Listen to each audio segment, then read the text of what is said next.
The Florida Podcast Network, the voice of Florida.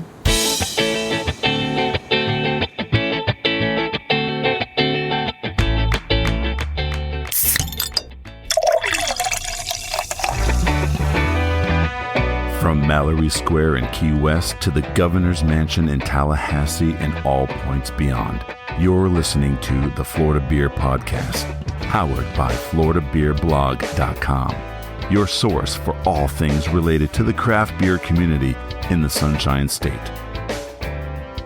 And now your host, Dave Butler.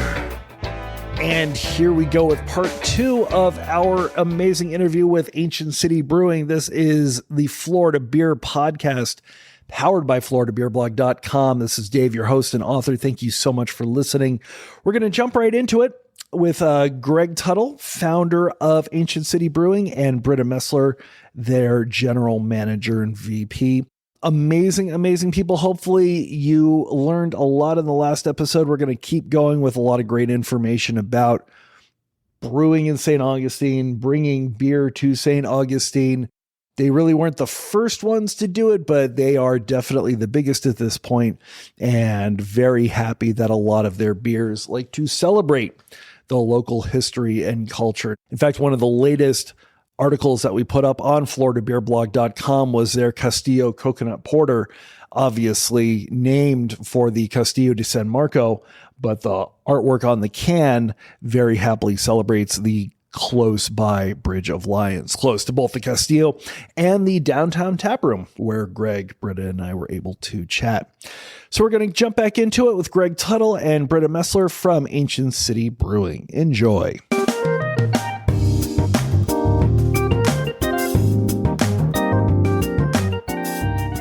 And then how much do you have to bend to the great God that is distribution? Because you obviously are in pretty much every tap room in the city. It's like you go to Mellow Mushroom, you're there. Go to Mojo Barbecue, you're there. You go pretty much everywhere, you're going to find at least one Ancient City beer. You go to the Publixes in the area, you find your cans there. You go to ABC, you find your cans there.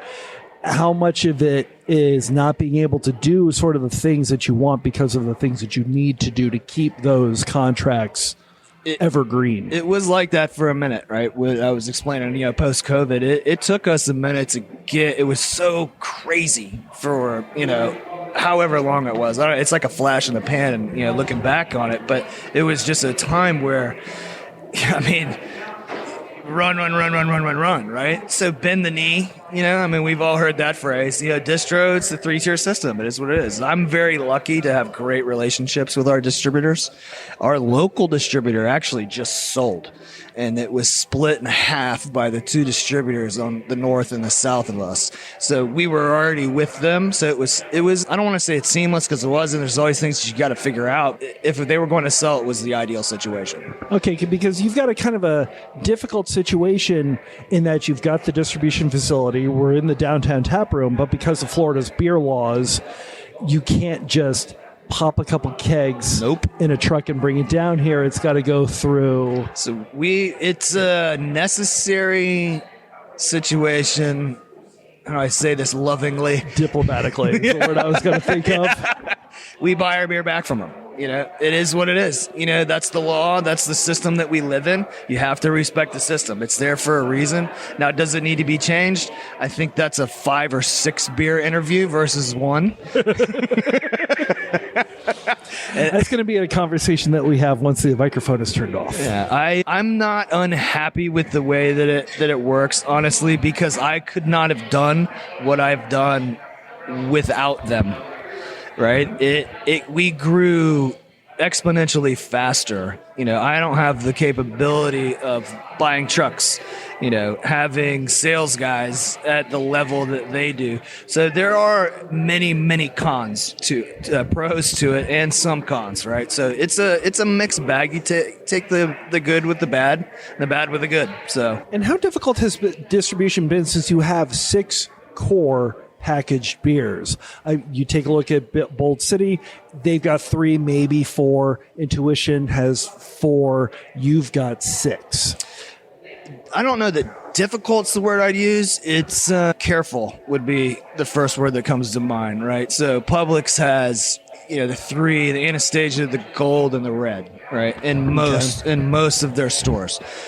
A select few don't have the gold and another one's there. It just depends on the location of the individual retail account.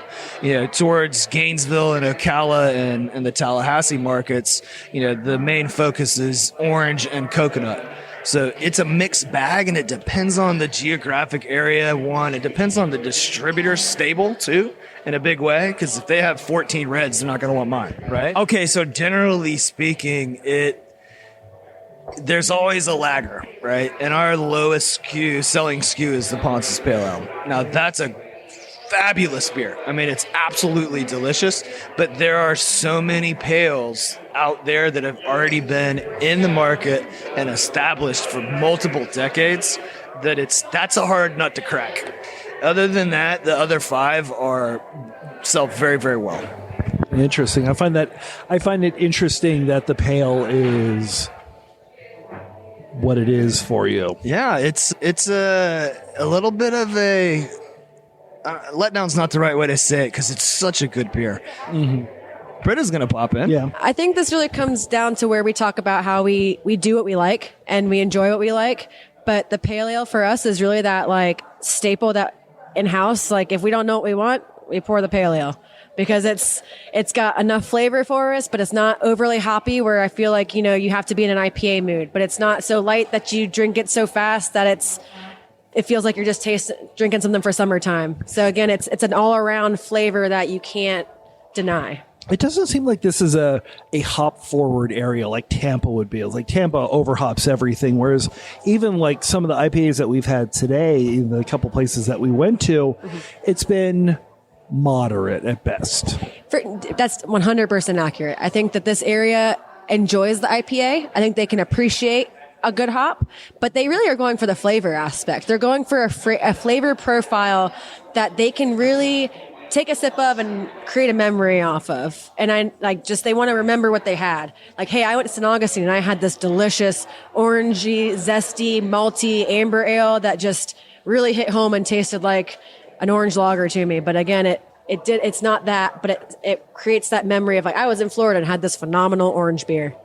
And it's interesting that you say that because for many, many, many years, because we are so close to Jacksonville, I've always said that Jacksonville is the city of the cream ale. Every single brewery I went to has a cream ale. You're laughing at me, but it's true. Everybody has a cream ale. Bold City does a lot of sales with their cream ale. Everybody just does a cream ale. It seems that even though I haven't really seen a cream ale down here at all, it's still very similar. And obviously with Anastasia and your Golden, close to, and so it's not a big shock that those are. I would say the Golden is going to be a lot closer to a cream ale. I say the Golden is probably going to be the more similar version, but that orange has that maltiness that I think a cream ale has. So I'd almost compare our orange to a more citrusy cream ale style. Okay, for that. And as we were talking about, here's a pour of Ponce's Pale Ale, which has a slight aromatic, almost vegetative hop quality to it, and it's got that tang. It's not overly bitter. Yeah, it's flavorful. It's got a nice citrus quality to it, but we're not talking highlight. We're not talking, a Citra Reef Donkey. We're not talking a Citra hop with a baseball bat getting you over the head, kind of like the Untouchables. And I'm going to, hearing that, I'm going to loop back to one of the things that you'd said earlier, or asked the question about our clientele and the working man and other things, comments that Britta made. We don't want to make a beer that you drink one of, right? We want you to enjoy a session. Not to say that they're all session beers, but, except for that Pumpkinstador. Yeah, that one's, you got to be careful. Yeah.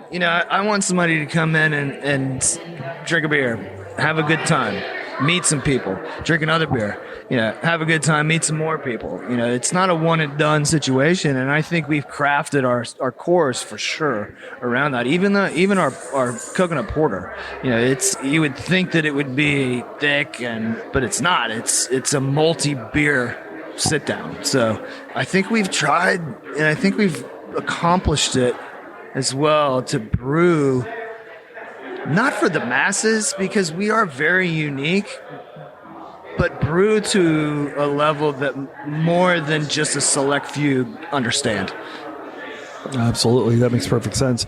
And how difficult has it been to keep that level of production up? Because, here at the beginning of 2024, while they were not big, we did have some noticeable and notable closures in the Jacksonville area, some in the Daytona Beach area.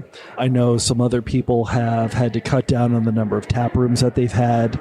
After speaking to breweries and brewers, they've mentioned that it's been difficult to get raw materials. It's been difficult to get product, and they still cannot charge commensurate with the increases that they have been experiencing.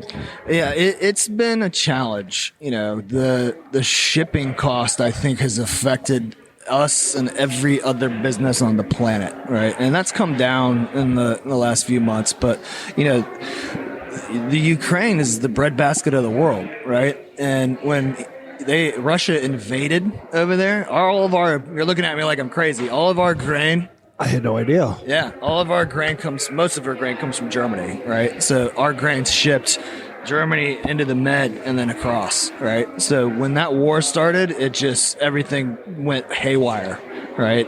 So you have the COVID situation, price increase, war in Ukraine, so on and so forth. I mean, it's like almost a perfect storm, You got COVID, and then you got smacked in the face by a price increase, right? And that also has to do with all the free money out there too, right? I mean, it's just simple economics. It just stinks, the closures in Jacksonville, and I'm not gonna throw any names out, but they're all good people, right? And it sucks when you see that, you hear that, because they all, lack of a better way of saying it, had a dream and it didn't pan out. That's hard to swallow, right? I just hate it for people when that happens. So, how much of it is the difficulty with just shipping and supply and whatnot, and then how much of it is the unfortunate penchant for people to be more interested and to start off with the recipe formulation of the beer side rather than the business side? Hard to say in a percentage wise, but they're both part of it, right? Not everybody has what it takes, and I'm not saying that I do. I think I'm, I have good people around me. I had some guys in this morning, and one of the girls asked, she said, what's, the most important thing? And I said, to put people around me that are good at what I'm not good at. Right. And Britta, for example, who's sitting here, keeps me on the rails. Right. Great brewer, great sales guy, great ops people. It's, I think at the end of the day, we are a business, right? So you have to keep that in mind. Now, combining the creativity of what we do and business, I think, is the ultimate goal for all of us. And I think that when it comes to a couple of those breweries up in Jacksonville, I think probably the location had a lot to do with their problems. But beyond that, I'm not on the inside, and I wouldn't want to speculate, because I just feel so bad that they closed. Absolutely. And how much of it is, especially since we are in a tourist town, and, I take a look at some of the tourist booklets, the coupon booklets, and Ancient City is always there. How much of it is trying to get in front of people? How difficult is that fight?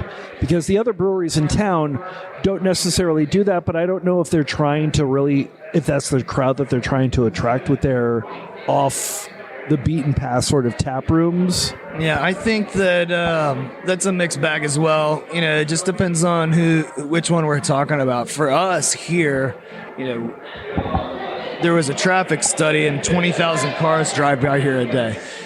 Yeah, that's crazy.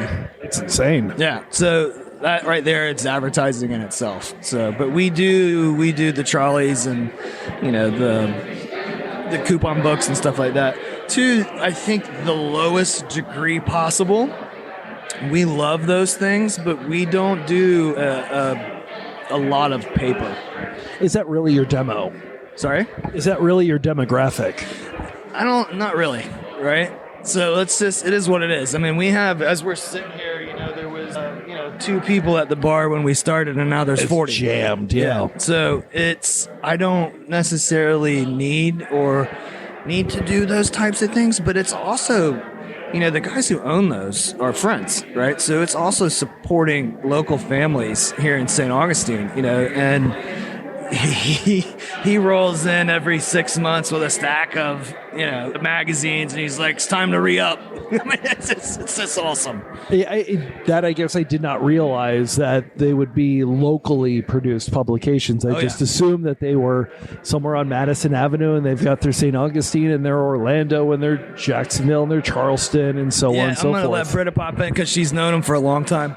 We have one guy that's local. His name is Henry Hurd, and he does this very great artist drawn map, and it's local map of all of the local places in town. And he actually is from New Jersey, where my dad is from, and him and my dad have been friends since they were 4 years old. That's amazing. So he used to actually walk my dad home from school off the bus in New Jersey before coming down here, and now they're friends down here. And so my dad's almost 73. They've been friends for 70 years almost. And the fact that he comes in here and we're able to do that's nice for me too, because even though I don't own it, but it's nice to be able to support those people and really just support that local vibe that we are really wanting to hold on to. And like the art that you see in here, that's another thing that we haven't really talked about yet. There's a ton of art, and it's interesting because not only is there a ton of art, but it's all for sale, and every single piece of art has a Venmo tag on it. It seems. Exactly. So that's something that I've recently started over the past 2 years here, where when you're in here, you want to look at things, but at the same time, it's an investment, it's an asset that you have. And I don't like to look at the same thing all the time personally. So if I have to be here all the time, I want refreshing things too. And all of the art we have on the wall are local artists that are in the St. Augustine area. They reach out to me. They have to meet with me to go over are you from here? I really just we want to support the local people here. And then we don't take any commission. It's really just for them to be able to advertise themselves. They put a Venmo tag up. As long as the customer pays for it and shows proof of payment to the bartender, they can literally take it off the wall and leave. That's kind of amazing. So it kind of works well for both parties because we have awesome art on the wall that's all locally supported, along with them, local artists being able to support themselves too and not have to give back or pay to be able to put their stuff up. It's just a free space for them to really just shine. And for a tourist town, there's one heck of an art scene here. Oh yeah, every first Friday they have First Friday Art Walk down here in St. Augustine. Really? So we tend to try to piggyback on that a little bit. And so it's going to happen tomorrow, right? Tomorrow. Actually, First Friday Art Walk tomorrow. Really? So basically, a lot of the local galleries will stay open later. They tend to have snacks or refreshments, but it's from 5 to 9. The trolley tours give rides and drop offs to different art galleries. We have one stop at Cathedral up here at the church that they can walk down here to us from. So it's honestly a really cool scene to be a part of, and just for us to give that back to the local artists that are here. It's kind of nice. Yeah, I'm gonna piggyback that beautiful way she said that. It goes all the way back to the beginning. First question, Ancient City, right? We love this town. I think you got to be here for a while, or you've grown up here, or to really get it. But it's special, and that's I saw your face when she said we don't take commission. That's just a small thing. That's amazing. Yeah, it's just something small that we can do to help them out, right? I mean, they're buying our beer. What? I mean, it's the same. It's we're scratching backs, baby. That's awesome. So I guess my as we kind of come to a closure, since you've been here for so long, Britta, and obviously Ancient City has not been here the entire time that St. Augustine has been here, but it seems like it's become enough of a part of the culture of St. Augustine. Do you think that this is now just part of who St. Augustine is as an entity, as a vision, as an identity? Yes. I think that we've made that place for ourselves to where the community kind of knows we're not going anywhere. We stay very involved in our community as far as charities and whatnot. That's something that I handle personally myself, where we do events where we donate beer, we help out. I help out different Habitat for Humanity. We did a group thing there where we went and helped build a house in Habitat. So we do try to give back in ways that aren't just beer, and we aren't just doing this for a business. I mean, yes, it is a business, but again, we are all from here. We want to be able to give back in a way that's supporting the community, that's going to intend like make the circle go and, keep this community going. And like same with the Nights of Lights. So with Nights of Lights, the breweries here, we pair up and we do Nights of Pints.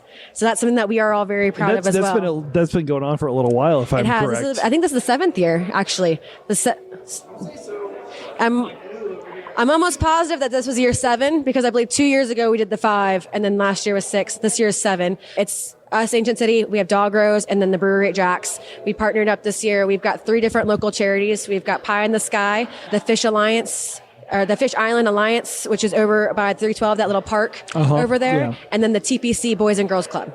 So those 3 nonprofits, charity organizations are what we've picked as a whole. And at the end of January, we will write a check. All 3 of us write an equal check, 1 to each charity, and that is all from the collective group of Nights of Pints. So people come in, they buy a T-shirt, they get 3 beers, and the profits go to charity. That's kind of awesome. It's a really awesome thing, and the community loves it. They ask for it. I mean, starting in like August, they're like, "So when Nights of Pints coming out?" I'm like, "It's August." It is like 100 degrees outside. Chill. Yeah. And I guess my last question to you is: has this become the social magnet that you had anticipated, or are we way past what you had originally envisioned Ancient City was going to be? I don't know. I don't know what I envisioned, honestly, right? I envisioned I never wanted to be Sierra Nevada, right? I don't want any, that's just too much of a headache. I just envisioned a business, family-run business that operated and made a good product, and it's done well. We've grown, and people know us, and people like us, and we're all unique in our own ways. I think we've done a good job. Awesome. Thank you both so much for your time. I appreciate it. Always welcome, brother. All right, so that is it for the nation's oldest city. Our next episode will be coming out very shortly, and that will be a little bit farther south from them with an interesting new beer that is making the rounds in tap rooms and on retail shelves around the state. If you want to find out when that episode comes out, please do so by following us on social media. If you are on Instagram or Threads or Blue Sky or X, you can find us at Florida Beer Blog. We are FL Beer Blog if you're looking for us on Facebook. Obviously, we're on the internet at floridabeerblog.com and floridabeerpodcast.com. And with both of those, you can also email us at floridabeerblog@gmail.com if you want to learn more about some awesome beers. I know we've got a couple more coming from Ancient City Brewing. We've got a couple more from St. Augustine, and we definitely keep publishing on a regular basis. As for publishing things on a regular basis, the other place that you need to go to right now is floridapodcastnetwork.com, as we are a proud member of the Florida Podcast Network, an amazing group of some awesome Florida-based podcasts that will be here for you and your Sunshine State listening pleasure. We are on every major podcasting app, so please make sure to like us and subscribe. We're on Apple Podcasts, we're on iHeartRadio, we're on YouTube, we are even on your smart speaker if you have one, whether it be the A1 or the G1. Can't say it out loud because I don't want it to go crazy right now. Just ask it to listen to the latest episode of the Florida Beer Podcast, and it's going to play just for you. Our intro announcer is Jeff Brozovich. Field producer is Steve Pekala. Executive producer for the Florida Podcast Network and Grand High Poobah is Jemmy Legagneur. Thank you so much to Greg and Britta and the rest of the team at Ancient City Brewing for your hospitality. We will see you next week on the Florida Beer Podcast. Thank you so much for listening, and drink Florida Craft.